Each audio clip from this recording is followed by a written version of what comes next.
Aproximaciones al pragmatismo en la educación mexicana en el contexto de la globalización, de Carlos Eduardo Macén Narváez. Este artículo tiene una fecha de recepción en 2019 y una fecha de aprobación en septiembre 2020. Resumen. Partimos de un proemio en el que problematizamos a la educación en México, para posteriormente exponer el asunto de la globalización como el contexto en el cual ubicamos a la problemática.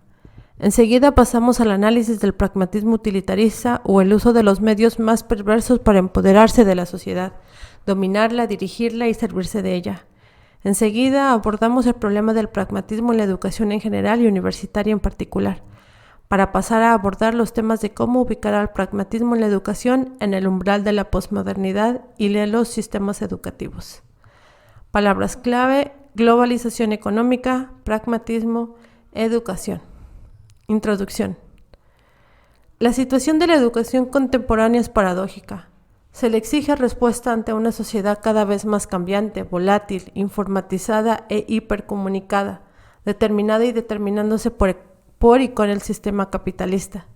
La escuela y la universidad como formas de la educación en su versión y estructura moderna, patrimonialista, vertical y antidemocrática, al menos en México, no responden porque ya estamos en 2020 en la posmodernidad a los desafíos y retos que se le presentan gobernantes, empresarios y comunidad educativa. Este impacto sobre la institución educativa proviene en gran medida de las transformaciones en el orden político, social y cultural del capitalismo neoliberal, de las pretensiones de los discursos económicos de ser fundantes de toda la realidad, de la incursión de las tecnologías de la información y comunicación en el ámbito educativo y las diversas interacciones sociales y el desplazamiento de la crítica en beneficio de los nuevos discursos sobre lo social que conciben a la educación como un servicio que vender y al saber como una mercancía. Este fenómeno político, económico y social exige nuevas formas de constitución de los sujetos contemporáneos. Las instituciones dedicadas a la educación se ven obligadas a reconfigurar sus prácticas en torno al modelo centrado en los aprendizajes, las competencias, el capital humano y la adecuación de ciertos saberes que permiten leer códigos contemporáneos y construir acciones de movilidad en el nuevo esquema laboral propuesto. Los argumentos presentados nos plantean las siguientes preguntas. ¿Responde la educación en sus diversas formas a las necesidades y prioridades de los diversos sujetos contemporáneos? Las instituciones educativas, tanto en formación básica y media como superior, son pertinentes con el desarrollo de la sociedad actual heterogénea como nunca antes la ciencia, y si lo son, pertinentes, ¿para quién son o quiénes? Las diversas crisis sociales, éticas, políticas, han sido interpretadas y resignificadas pertinentemente por la investigación y el conocimiento pedagógico. Los maestros del siglo XXI están en un proceso formativo que les permite pensar y actuar pertinentemente desde su profesión. ¿Cuál es la función de la escuela formal y de la universidad hoy? ¿Cómo comprender otras formas de educación que permean las realidades contemporáneas? En este marco de reflexión presentamos este trabajo para que los maestros, maestras, investigadores que lo deseen podamos dialogar, interactuar y discutir tanto con nosotros como con los autores a quien citamos, redefiniendo, resignificando nuestro esquema teórico referencial y sobre todo con alumnos para impedir que la diferencia generacional mutile el diálogo, con el problema que acompaña siempre a estas propuestas frente a la autoridad burocrática universitaria que se mueve en lo dado, en lo prescrito, en lo normado, por lo que no pueden entender lo que está dándose. Lo está en proceso, deviene y no está acabado en los avances en investigación y alternativas que hacen posible mediante la ciencia básica que la educación rompa ese esquema instrumental y academicista que en el último tiempo se le ha querido asignar. En esta ocasión el tema aborda problemáticas investigativas y pedagógicas en torno a la educación en el siglo XXI, planteando los temas del ser, el saber y la producción de conocimiento educativo en la incertidumbre y el caos, que es la época en la que estamos viviendo. 1. La globalización. Metafóricamente hablando, en la época de la globalización, a partir del cuarto siglo de vida pasado, el mundo empezó a ser llamado aldea global, fábrica global, tierra patria, nave espacial, nueva división internacional del trabajo. Estas y otras expresiones, que son metáforas acuñadas con originalidad, se han derivado de reflexiones que dieron paso a libros filosóficos, artísticos y científicos. Cada expresión abre la puerta a espacios concretos de la reflexión, suscitando enfoques diversos de análisis y priorizando aspectos económicos, políticos, culturales, técnicos, científicos, geopolíticos, históricos, etc.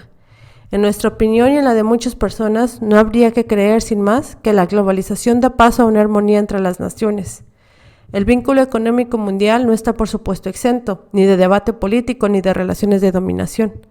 El desarrollo de la ciencia y de la técnica han sentado su predominio desde que se convierten en instrumentos para el desarrollo de las naciones que más la han desarrollado.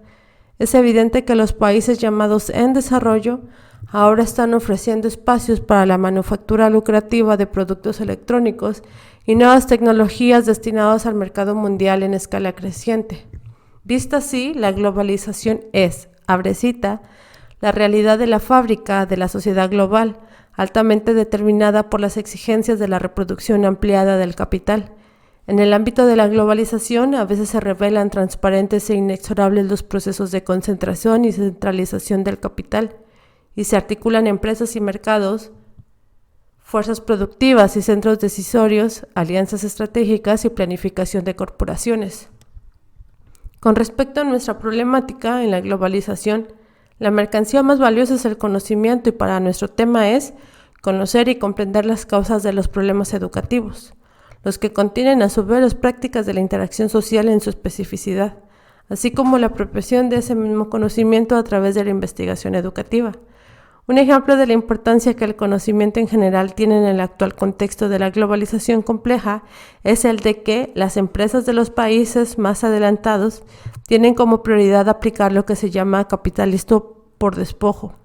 Bajo esa trama internacional consensuada desde el norte, los recursos naturales del sur son expoliados por encima de sus constituciones políticas, porque sus aliados, los empresarios políticos locales, son igualmente voraces para acumular riquezas, cediendo y negociando con las corporaciones extranjeras, reformas a las constituciones locales. La soberanía hoy solo es un término de discurso político de los países también llamados por el norte perdedores o tercermundistas. Si un científico turista viene a algún país de Latinoamérica y descubre propiedades de una planta, regresa a su país y la patenta en el marco internacional de la propiedad intelectual. Con ello no solo protege su derecho por descubrir dichas propiedades, sino que ataja cualquier intento de patente de un descubrimiento por algo científico nacional local, pues aquel está protegido por normas internacionales, de las que éste probablemente no sepa que existen. En este sentido, el valor del conocimiento se eleva geométricamente con dicha normatividad y la brecha entre el sur y el norte, entre países ricos y países pobres, se ensancha, a la vez que la cadena de la estructura de la dominación, le hace deudas externas e internas, se fortalece y se eterniza. A la vez se produce y actualiza constantemente un doble discurso. Por una parte, se bombardea desde el gran poder de la publicidad televisora mundial las necesidades de los seres humanos de asumir los nuevos y sacros valores de la tecnología postmoderna, la que ha generado, según Lipovetsky, ha llamado la era del vacío o el triunfo de la individualidad como valor supremo, valor que procede al logro de la obtención del dinero para el consumo superfluo. Esto hasta entonces de la pandemia por coronavirus en el mundo a partir de febrero pasado. Sin embargo, lo que queda intacta es la cadena de la deuda externa. La tiranía mundial capitalista corporativa, dueña de las decisiones de la mayoría de los políticos de los países dependientes, conformada por su alianza con las entidades financieras internacionales, someten a su paso a los gobiernos del Estado del Sur, cuyos gobernantes en turno han claudicado ya a enfrentar a este gran poder. Se han separado de la población a la que dicen representar y solo ven por sus intereses familiares y de grupo o partido político. Actúan como gerentes de empresas, que se prestan a dar informes a lo que podríamos llamar accionistas, dueños del mundo, de esta nueva tiranía mundial llamada eufemísticamente globalización. También la realidad actual está sufriendo un flagelo más con la aparición de la pandemia, pues la necesidad del uso de la cuarentena o confinamiento para frenar los contagios y las muertes por esta nueva calamidad mundial creemos que afectará mayormente a los países más pobres como México. Por todo ello, esta realidad tan pauperizada para quienes se nos ubica en el sur, en donde también hay una enorme brecha local, nacional, entre ricos, clases medias, en vías de pauperización, y los más pauperizados, marginados y excluidos del sistema, el cual ha acotado paulatinamente los espacios de inclusión. Si antes no había espacios educativos ni laborales para todos, hoy los que tuvieron acceso son despedidos por las empresas, aunque en México, es justo decirlo, se están haciendo enormes esfuerzos con base en una política de austeridad del gobierno y lucha anticorrupción sin precedentes, en donde la actuación de la derecha es de golpeteo y crítica constante a través de la desinformación, porque la pobreza no solo se simulaba combatir, porque era rentable políticamente en algunos estados sureños, en donde las dictaduras nacionales, antes llamadas oligarquías, hoy se sustentan en su mayoría en regímenes aparentemente democráticos, pues en el trasfondo lo que ha surgido es una partidocracia o estado de partidos, contra los que están luchando el actual gobierno con iniciativas de leyes ya aprobadas contra la corrupción electoral, aliada al gran poder financiero internacional, al menos en México hasta la llegada del actual presidente de la República, Andrés Manuel López Obrador. Las universidades públicas. Lo peor de todo es que en este contexto los que fueron bastiones de la vanguardia nacionalista, las universidades públicas, han devenido sometidas a su lógica del capital en la esfera del conocimiento a través del discurso pragmático, eficientista, productivo, competitivo y utilitarista. Sometidas no sería el término más adecuado porque los universitarios de los últimos casi 40 años criticamos al neoliberalismo pero nos beneficiamos penosamente de él, con los conocidos bonos a la productividad. Penosamente por dos razones al menos. Porque para obtener dichos bonos nos sobreexplotamos y porque otros trabajadores no tuvieron esa posibilidad. Este es un tema de muchos factores a discutir, pero aquí no es el espacio para hacerlo. Sin embargo, también hay que decirlo, para vivir como ricos tuvimos que trabajar como esclavos, todo en aras de dos objetivos: elevar el consumo de necesidades creadas por el capital para hacernos creer que la American Way of Life, elevar también los dígitos de la producción que pudiese valorar más a las instituciones y/o estas justificaban demandar mayores presupuestos, mientras la población en general alcanzó cifras vergonzosas de desigualdad, marginalidad, pobreza y pobreza extrema. El mito de la mundialización, como lo plantea Bourdieu, citado en Araujo, se manifiesta con un discurso de ciertos sectores de poder, que legitimaban como inevitable el avance de la globalización. Este deja al Estado moderno cada vez más atrapado en las redes de interconexión mundial, permeabilizado por fuerzas supranacionales, intergubernamentales y transnacionales. Aunque todo ello no significa la presencia de un Estado mundial, ni tampoco la constitución de una sociedad mundial, sino la difusión de un capitalismo globalmente desorganizado, regido por las reglas de la competencia del mercado. Viendo el asunto desde una situación de dominación y conflicto, se observa la realidad como una dinámica de tensión entre la hegemonía y sus víctimas. Aquí la globalización es vista como expresión de los intereses de grupos transnacionales que encuentran en los organismos multilaterales a sus representantes para la imposición de políticas públicas, incluyendo las indigenistas que aumentan la desigualdad y la explotación. En este trabajo nos oponemos y rechazamos el uso de términos como competitividad, flexibilización o sistemas de evaluación de aprendizajes estandarizados, a los que se considera funcionales al modelo globalizador neoliberal. En esta perspectiva ad hoc al sistema se afirma que la globalización expresa en nuestro tiempo la necesidad expansionista de la sociedad burguesa, manifestada primero en el colonialismo y luego en el imperialismo. En un ataque a la aplicación en América Latina de las anteriores concepciones, los autores Chomsky y Dietrich señalan que es ciertamente demagógico sostener que la miseria latinoamericana sea el resultado de la deficiente educación del subcontinente, cuando hay una serie de variables determinantes de igual o mayor importancia, como la deuda externa, la corrupción de las élites, el proteccionismo del primer mundo, la pobreza y extrema desigualdad, etc. No obstante, en efecto, aquí consideramos que, al interior de los sistemas educativos nacionales, el pragmatismo se filtró e insufló sus valores, lo que, de la mano con perspectivas como las de coste-beneficio, abonan con valores del mercado a una educación que quisiera humanística, ética y ecológica. El pragmatismo.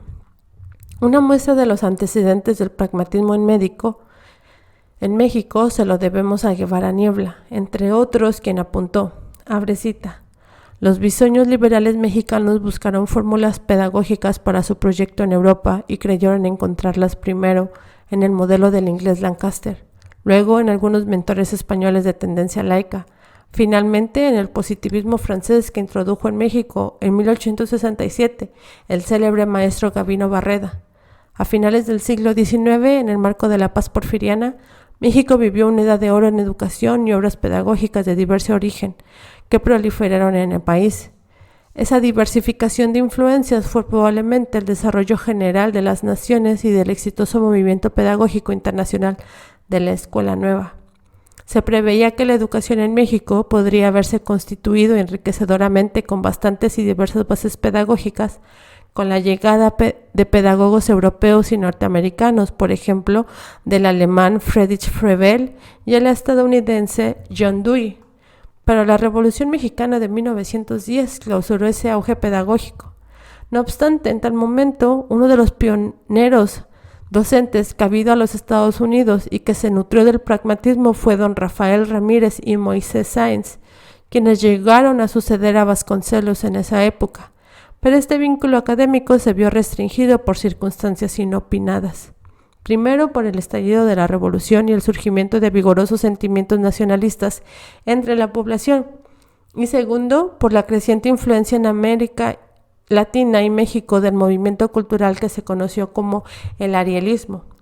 El arrielismo sostenía, según Guevara Niebla, que, abre cita, la cultura estaba dividida en dos campos antagónicos. Uno, el campo de la cultura anglosajona, materialista, pragmática, todo el tiempo interesada, que tendía a conquistar una posición hegemónica en América Latina a través de las acciones imperialistas de Estados Unidos. Esta modalidad cultural fue representada por Rodó con la imagen de Calibán, esclavo negro de aspecto monstruoso que es personaje de La Tempestad de Shakespeare. 2. El otro campo, que Rodó identificaba como el nuestro, latinoamericano, era la cultura mediterránea, grecolatina, cultura espiritual, libre y desinteresada. Lo que hasta aquí hemos esbozado, más allá de apoyar la hipótesis implícita de este trabajo de que el pragmatismo fue y es dañino para los sistemas educativos, faltó decirlo antes, en la medida en que sus valores conllevan el uso de la acción, lo cual no es maligno, pero se sustenta en un individualismo implícito, aunque no necesariamente explícito, que a la postre se introduce como un valor que va en contra de la solidaridad social, que no contribuye a la formación de un mejor ciudadano. Pero también nos muestra la gran complejidad que nos enseña el autor que venimos citando, ya que nos reubica a reconocer y practicar una modestia intelectual que conlleve a que los ensayos que hacemos sirvan para su socialización, más que para pretender que sean investigaciones propiamente dichas, sino aproximaciones a las problemáticas que abordamos. Una muestra de la complejidad del tema la obtenemos del mismo Guevara Niebla cuando señala que, abre cita, no obstante, en la práctica escolar real de México, la influencia del pedagogo estadounidense John Dewey, sus ideas se afirmaron en la escuela rural mexicana y muchas de sus recomendaciones fueron adoptadas por los maestros rurales, la parcela escolar todavía existente en un ejemplo vivo de pedagogía deoyana. John Dewey en persona visitó México en 1925 y 1935 y tuvo expresiones muy elogiosas para la realización de la escuela rural en México. El triunfo posterior de las tendencias socialistas frenó la influencia de esta corriente que tratamos de ubicar dentro del sistema educativo mexicano, que como estos valiosos antecedentes nos permiten ver que no penetraron en la base del sistema, sino que éste está conformado históricamente con numerosos vuelcos de una corriente pedagógica a otra.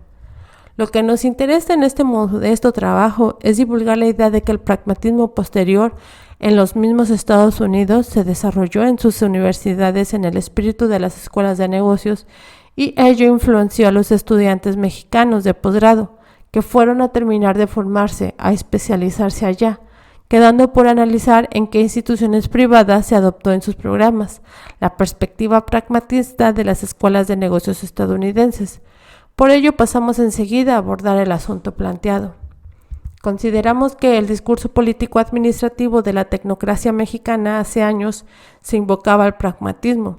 La palabra pragmatismo proviene del vocablo griego pragma, que significa hecho o acto.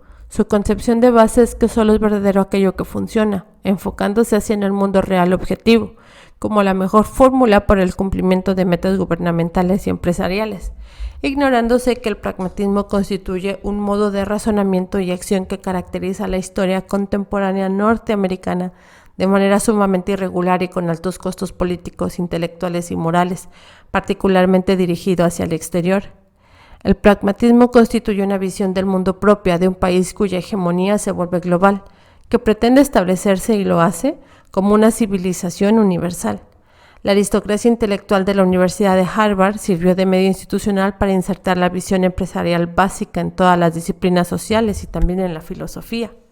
A partir de los poderosos departamentos de negocios, derecho, economía, gobierno y filosofía de Harvard, varias generaciones de universitarios que luego fueron muy influyentes se educaron de acuerdo con esa visión empresarial del mundo. Vale anotar que a través de John Dewey y Sidney Hook, el pragmatismo se extendió a otros ámbitos universitarios, Chicago y Nueva York, y se filtró hacia otras concepciones ideológicas como la del socialismo democrático. En el plano internacional tuvo sus cultores en Europa, con Weber en Alemania, en Francia con G. Sorel y en Italia con Benito Mussolini. En América Latina, en Argentina y México, en los años 40 del siglo pasado, penetraron las obras de William James y John Dewey, circulando en versiones castellanas, pero fueron consideradas como novedades educativas por el desconocimiento de la historia de la educación en México, como lo acabamos de ver. En México, no obstante, la generación que conoció estas obras y las siguientes generaciones se inclinaron más por las tradiciones europeas que por las novedades norteamericanas. Por ello, el impacto del pragmatismo no se dio en México significativamente, sino hasta los años 80 y siguientes, sobre todo con la base en la obra de Max Weber y sus epígonos, quienes más tarde se adhirieron e impulsaron el pragmatismo implícito en la falacia de las políticas públicas, como disciplina que pretende sea posible que las decisiones de la política pública sean hechas en coparticipación entre los gobiernos y sus ciudadanos. Decimos que es una falacia porque no creemos que existan países, aunque podría haberlos, que lleven a la práctica dicha propuesta. Ya no se trata solo de hablar de la ciencia de la política. Hay una corriente académica que nos habla de las ciencias de las políticas, la que en la actualidad conocemos como políticas públicas. El conocimiento comprende el proceso de toma de decisiones y de ahí es de donde se llevan a cabo las políticas, como lo menciona el autor Harold Lasswell. En parte, las ciencias políticas buscan siempre tener la distinción entre lo que verdaderamente importa para lo público y lo civil. Pero aquí preguntamos al pragmatismo, ¿quiénes deciden lo que verdaderamente importa? Ahora bien, al parecer, hacia inicios de los años de 1990 no existía un estudio sistemático sobre el pragmatismo, como la versión original de la llamada posmodernidad, y su impacto a lo largo de las disciplinas sociales y humanistas. El término del pragmatismo también ha sido descuidado e indiscriminadamente utilizado. Las referencias a él habían sido de carácter histórico y se le consideraba una filosofía que no tenía correspondencia ni con la tradición intelectual ni con los proyectos nacionales de México. No obstante, desde esa década y aún antes, muchos servidores públicos se habían formado en la Escuela de Chicago y en Harvard, y se les conocía a dichos cuadros que participaban en el diseño de políticas públicas, incluidas las educativas, como a los Chicago Boys, quienes fueron así bautizados por haber estudiado en dicha escuela cuna del positivismo, el matematicismo y el pragmatismo. Aun cuando esos servidores no fueran significativos como representantes de las tradiciones intelectuales mexicanas, su formación pragmática ha venido a incidir con mucho en el diseño y el estilo de hacer políticas, lo que no escapa al ámbito educativo, por decir solo un área de esta que se entrecruza con la educación técnica y con la producción. Es ahí donde el pragmatismo sienta sus reales, solo recordemos el término de formación profesional, polivalentes y flexibles, como el ideal de formación, mano de obra o de formación profesional. En el mismo sentido, solo a partir de la segunda mitad de la década de los 90 en México, se empezaron a hacer estudios sobre el pragmatismo y el globalismo, por lo menos en la Universidad Nacional Autónoma de México. Estos autores cayeron en cuenta de la ausencia de estudios sistemáticos del pragmatismo, pero también del globalismo y lo que realmente representa. Se propusieron establecer los vínculos de la visión pragmática del mundo en los círculos políticos de los Estados Unidos y el resto del sistema capitalista. Una razón para ocuparnos de lo anterior, aunque sea brevemente, es el desdén, pero también la ignorancia, que del pragmatismo se tiene como una simple filosofía de los negocios. La misma noción pragma, traducida como business, da la sensación de que el pragmatismo se propuso siempre como una suerte de auxiliar ideológico contable o método práctico de trabajo y de logro de eficiencia, lo que ha ayudado a pensar que es un simple instrumento neutral al aplicarse a la práctica política. No obstante, los autores antecitados piensan que el pragmatismo configura toda una civilización que se extiende desde los negocios hasta la vida familiar y deportiva. Desde esa visión, constituye en sentido estricto una ideología que no se conforma con lo puramente instrumental. Se puede considerar a la vieja visión maquiavélica de que el fin justifica los medios. Podría decirse que el pragmatismo es la base de la configuración del viejo taylorismo y el fordismo estudiados por la sociología del trabajo, denunciando el control excesivo de los obreros de la industria, solo que el pragmatismo responde al grado de desarrollo de las grandes empresas o corporaciones y del poder del capital financiero del fin del siglo pasado y del presente. Incluye a las compañías multinacionales, transnacionales y supranacionales. Su análisis ha de ser interdisciplinario, comparativo e histérico, para captar la complejidad de su devenir en el fenómeno de la globalización. Más aún, partiendo de la premisa teórica de que el pragmatismo constituye una filosofía móvil, expandida hacia diversos planos culturales e históricamente condicionada por el desenvolvimiento de los grandes negocios, los protagonistas poderosos no duraron ni dudan en pasar de la etapa colonialista a una etapa imperialista y o mantenerse en ella aún con los costos sociales que ello implica. Lo anterior fue una visión profética, ya que a finales del siglo pasado, nos dice Echeverría, el Estado norteamericano ha tomado en los últimos 15 años decisiones económicas y ha emprendido acciones bélicas unas y otras de alcance mundial, cuyos efectos destructivos tanto sobre los demás países como sobre sí mismo han sido reconocidos hasta por sus admiradores más incondicionales.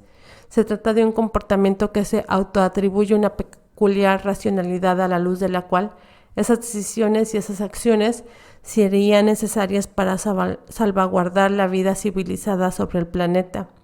Pero en mi opinión, y creo que en la del propio Echeverría, son para salvaguardar los intereses de las empresas transnacionales y multinacionales. 2. La educación en el umbral de la posmodernidad. ¿Cuántas pruebas hay actualmente de que la escuela, como antaño, no garantiza la movilidad social y no se diga el insertarse en el mercado laboral?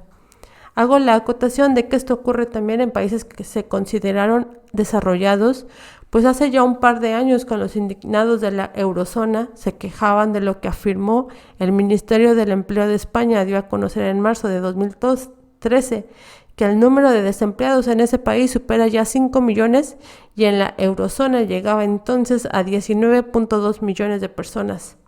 La indignación no es solo una manifestación de repudio al sistema financiero, sino a todo el sistema sociopolítico y económico.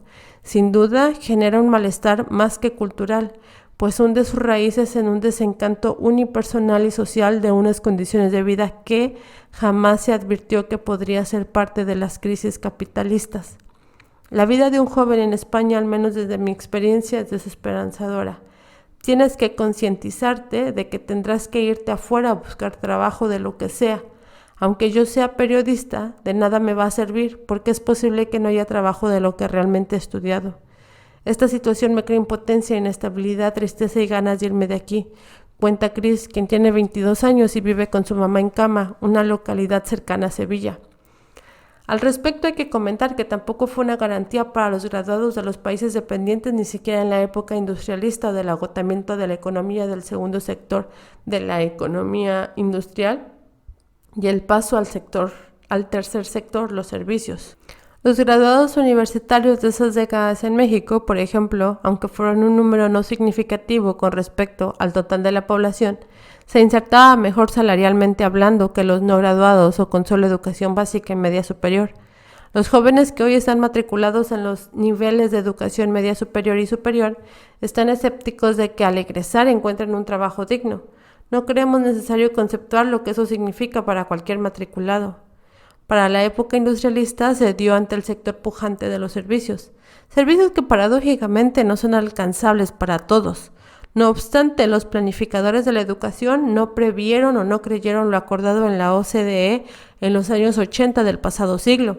Crecimiento con desempleo y el sistema educativo ya había hecho detonar a la educación técnica o formación para el trabajo, generando erróneamente establecimientos educativos para así formar técnicos que demandaban una industria que no tardaría en perecer. El sistema educativo mexicano y toda su maquinaria administrativa aquí la conceptuamos como una supercorporación volcada en la administración de sí misma. A estos grandes males se sumaban los objetivos del neoliberalismo que pueden ser un sinónimo de globalismo propugnado por el Consenso de Washington. Consenso que ha impulsado desde hace más de 40 años, la era de la posguerra, un embate hacia los estados nacionales para esquilmar, despojar sus recursos naturales y humanos, para insuflar más aún los valores del individualismo y del utilitarismo y o pragmatismo y con ello minar la cosmovisión de comunidad.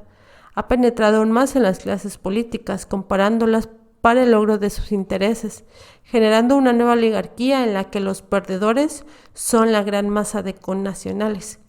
Para ello, sus agentes han convencido o obligado a las clases empresariales de asociarse con el capital transnacional y para dictar políticas llamadas recomendaciones de los organismos multinacionales como la FMI, el Banco Mundial, la OCDE y el BID, interviniendo en la política educativa para que la educación no sea un motor del cambio ni de la movilidad social.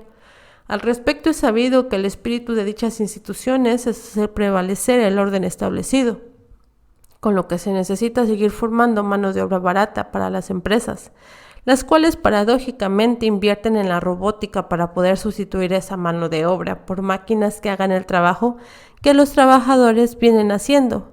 Si a eso le agregamos que el sistema educativo puede aceptarse ser definido como lo acabo de hacer, es el símil de un elefante reumático que, más que ser un medio de apoyo a la educación, viene a ser no solo un estorbo, sino un gasto irrecuperable, su mantenimiento.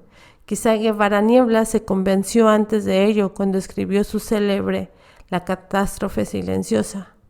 Bajo esta injerencia, el resultado es que los docentes se transforman en entes de un mercado cuya profesionalidad se resquebraja. La docencia es una profesión uniformizada y su proletarización acentuada por la perspectiva de las competencias. El conocimiento de la educación es bien material capaz de crear riqueza. En tal lógica, las instituciones escolares se transforman en empresas de saber y de cultura. Ya no se estudia para arribar a un modo de pensar y de reflexionar, se hace para alcanzar un diploma. Estas instituciones certifican las competencias laborales como conocimiento de las nuevas prácticas de las profesiones, los oficios y las artes. La normatividad del mercado global expulsa cualquier intento público de educación.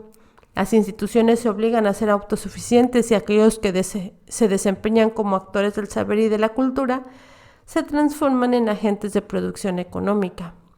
En este contexto posmoderno, el profesor pierde toda su especificidad al desaparecer como sujeto de cultura. Adviene como un obrero del neoliberalismo educativo globalizado. El profesorado cumple otras funciones en la economía global. Debe preparar la mano de obra tecnológica y participar en las prácticas de selección. Su saber no es reflexivo, sino aplicativo. Sus conocimientos didácticos, pedagógicos y vivenciales son administrados sobre la racionalidad de los formatos. El profesorado ya no enseña una forma de pensar, su función consiste ahora en administrar su disciplina. Al ser dominado por un poder instrumental, racional y técnico, la potencia de su saber pierde lugar en su espíritu. A pesar de esas prácticas, el profesorado crítico vive un dilema: liberar o someter. Pero si libera, corre el riesgo de perder su puesto de trabajo. Si reproduce el saber para el mercado, será juzgado como cómplice de los neoliberales. De ahí que nuestra responsabilidad de enseñar en el aula, la paradoja que confronta lo global con lo local, la globalización como fenómeno hasta ahora imparable, su devenir, su espíritu capitalista y el trastocamiento que genera en lo local. Más aún, esto nos conduce a la pregunta: ¿cómo pensar y cómo enseñar en una articulación de lo local con la globalización en términos de sufrimiento, el menor daño? Este punto de vista puede sonar derrotista y lamentablemente lo es, pero es también lamentablemente realista. No obstante, los esfuerzos por resistir a lo global en aras de proteger la herencia y tradiciones culturales, nos enfrentamos al hecho, dice Zambrano, de que el profesorado ha sido y sigue siendo colonizado, de forma sofisticada a veces a través de discursos administrativos que han minado su espíritu resistente y han menguado su creencia en que la educación es un factor de cambio. Hasta aquí llegamos con esas consideraciones contextuales del proceso de desenvolvimiento educativo y perspectiva del mercado y gubernamental, con influencia pragmatista de las sociedades occidentales en general y de las dependientes latinoamericanas en particular, como es el caso de México. Conclusiones. Estas aproximaciones al pragmatismo en la educación mexicana, pero que muchos consideramos similar relativamente en otros países de Latinoamérica, y como nos permitimos referir, algunos de los países desarrollados padecen del mismo malestar generado por el propio sistema de mercado, el cual es altamente pragmático con respecto a sus políticas de educación y formación profesional, la no garantía de tener un derecho al trabajo digno, la desilusión que generan los cuadros de jóvenes cuyas perspectivas de creer vivir en un país democrático, pero anclado en la perspectiva de las competencias para hacer funcional al sistema del mercado, competir para ser el número uno, el más apto. Ese es el único que puede elevarse de un nivel de clase un poco más alto, siempre que no lo despidan. Perspectiva de origen darwinista y durkheimiano, competitivo y funcional, nacido en un país desarrollado o dependiente, lo cual es peor aún, pero clasista, en donde los beneficios de ese nivel de desarrollo o subdesarrollo es un triunfo, pero solo para las corporaciones, pues no llega abajo, a donde se encuentra la mayoría de adultos y jóvenes ciudadanos de casi todos los países. Obviamente, si de todo ello se hace consciente el estudiante y el ciudadano común, no podrá mitigar el temor al desempleo como lo han demostrado los indignados. Antes y después la pandemia, la globalización neoliberal es indiferente a proporcionar los derechos más elementales, salud, educación, al trabajo. Pero hay otra razón por la que el pragmatismo está y estará presente en los sistemas educativos si la pandemia no impacta como lo quisiéramos para hacer posible un mundo más justo, para cambiar ese valor de toda costa de la ganancia económica, la que para colmo sirve de medio para el consumo depredador, el cual ha puesto al planeta Tierra al borde del desastre ecológico. El capitalismo, con base en el pragmatismo, el utilitarismo y su ciencia positivista, conlleva en su seno un antihumanismo que empezó con la perspectiva galileana por dominar, aprovechar y adueñarse de la naturaleza. Su aportación radica en haber separado al hombre de la naturaleza y hacerle creer que era dueño de ella. Este ego humano centrista, surgido con la emergencia del capitalismo, nos ha puesto en la perspectiva nada esperanzadora del fin del mundo. Reconocemos que, como lo señalamos arriba, el asunto de poder aproximarse a qué tanto pragmatismo hay en la educación en México es de gran complejidad y será una labor titánica de tipo enciclopedista. Lo que realmente importa es aportar un grano de arena a las reflexiones y autorreflexiones que, confluyendo con otras reflexiones, devengan en medios para una educación con valores más solidarios y que pudieran tomarse en cuenta en la planeación de las políticas públicas educativas nacionales en aras de educar y formar una ciudadanía con valores humanos, conciencia ecológica y espíritu solidario, para con nuestros connacionales y para con nuestros hermanos latinoamericanos de igual espíritu. Recuerde que toda la información de este artículo se encuentra en la caja de descripción. Gracias por escuchar.